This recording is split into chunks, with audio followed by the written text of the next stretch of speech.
Bilang isang lalaki, dapat alam mo kung ano ba ang uri ng hook-up culture na mayroon dito sa Pinas at ang mga babaeng nasa ganitong phase ng buhay nila. Dahil napapansin ko, maraming lalaki ang pumapasok sa ganitong sistema nang hindi alam kung ano ba ang pinuntahan nila. Kaya madalas, pagkatapos silang paglaruan, lukohin at ibasura ng mga hook-up girls, mga nagiging bitter na sa buhay. Tatanga-tanga ka kasi papasok ka sa ganyang mundo nang wala kang kaalam-alam, tapos magraran ka sa social media at dito sa YouTube, tapos ipagsisigawan mo na lahat ng babae sa panahon ngayon ay basura na. Gayong ikaw naman itong mangmang na namumulot ng basura sa basurahan.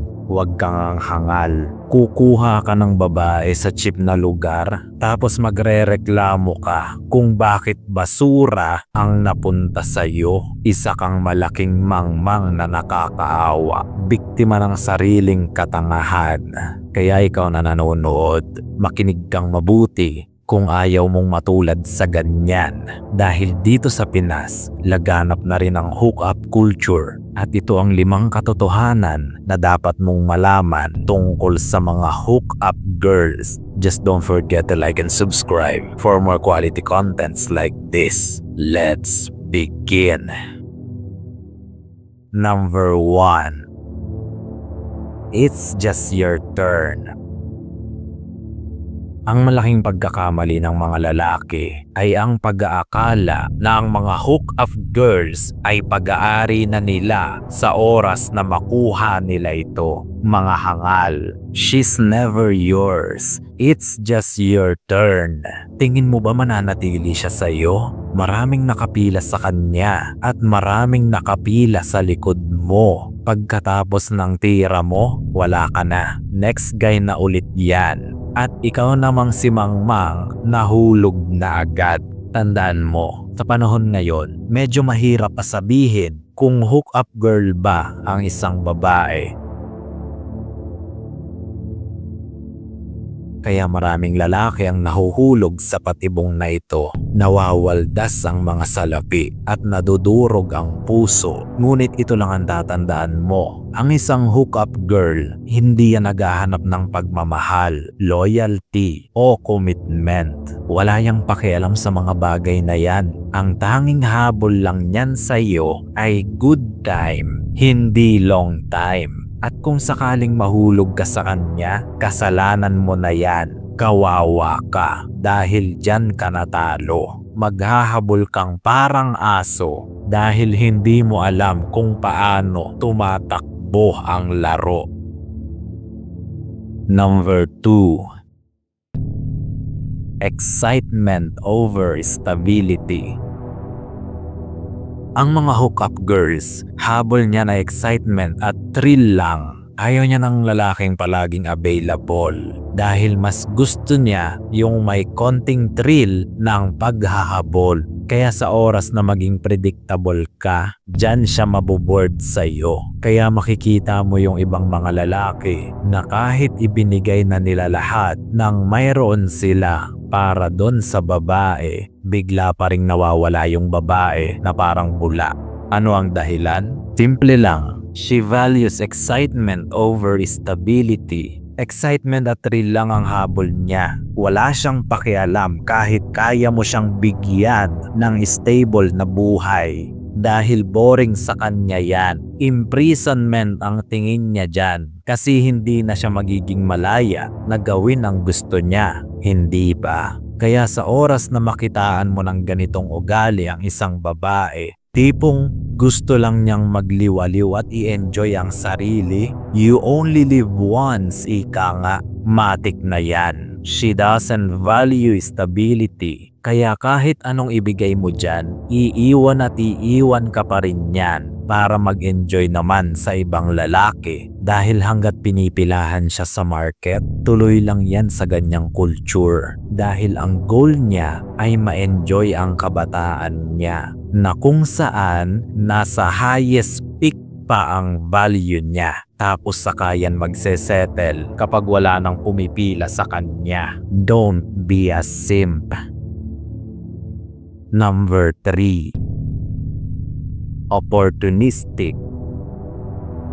Ang babaeng nagpapalipat-lipat sa ibang lalaki ay isa lang ang gustong makuha, pwedeng attention, experience, or benefits. Doon siya sa may mapapala siya, sa may makukuha siyang pakinabang, kaya nga opportunistic ang tawag sa kanila. Dahil kung saan may mas malaking offer, doon yan kakarga. Yan ang tandaan mo pagdating sa mga hookup girls. Is an opportunist, not an investor. At ang isang kagaya niya, hindi yan naghahanap ng solid na relasyon. Dahil hindi nga siya investor. Tanda mo pa ba ang aral ko na ang babaeng tunay na nagmamahal ay nag-i-invest ng sarili niya sa partner nitong lalaki. Relationship is an investment and both partners are involved. At pagdating sa mga hookup girls, investing ang wala sa kanila dahil nga pampalipas oras ka lang. Hindi yan mag-i-invest ng sarili niya sa iyo dahil walang rason para gawin niya ito. Sapagkat sa dulo, iiwan ka rin naman niya kapag lumamig na ang apoy.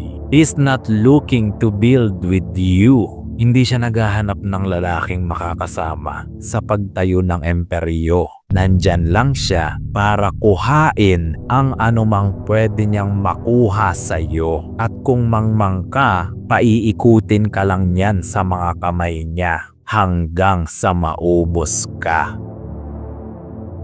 Number 4. Tons of options. Sa hookup culture, ito ang tatandaan mo. Ang mga babae dyan, maraming options yan kaysa sa inaakala mo. May mga contact pa rin yan sa mga previous transaction niya. Kung sakali bang bumalik siya dito para umisa ulit. Kaya kung bago pa lang kayo, malamang hindi lang ikaw nagte-text ng good morning at good night dyan. Kaya nga sinabi ko na sa'yo kanina na sa panahon ngayon, mahirap ang malaman kung hook-up girl ba ang isang babae.